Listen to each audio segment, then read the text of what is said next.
পাওয়ার গার্ডের 1200 VA একটা UPS, যাদের হলো গেমিং পিসি আছে বা গ্রাফিক্স কার্ড ইউজ করেন, হাই রেজলিউশনের পিসি যারা ব্যবহার করেন তাদের জন্য এই ইউপিএসটা আমাদের মডিফাই করাই আছে।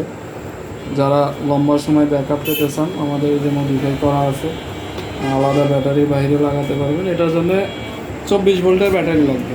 24 ভোল্টের ব্যাটারি হলে পরে এটা চালানো যাবে। এই যে এখানে মিটার লাগানো আছে, মিটারে চার্জিং দেখতে পারবেন, ভোল্টেজ দেখতে পারবেন, যে পাশে ফ্যান লাগানো আছে, সম্পূর্ণ মডিফাই করা। তো চাইলে আপনারা অর্ডার করতে পারেন। পাওয়ার গার্ড তো আসলে ওইভাবে পাওয়াও যায় না, হ্যাঁ। তো আপনারা অর্ডার করলে পরে আমরা সারা বাংলাদেশে হোম ডেলিভারি দিয়ে দিব। তো এই যে দেখাই, পিছন সাইড দেখাই, পিছনে দেখেন আউটপুট হলো 4টা, আউটপুট 4টা, আর এটা হলো এসি কট। এই হলো ইউপিএসটা। আপনারা স্ক্রিনে দেওয়া নাম্বারে অর্ডার করতে পারেন। ঠিক আছে।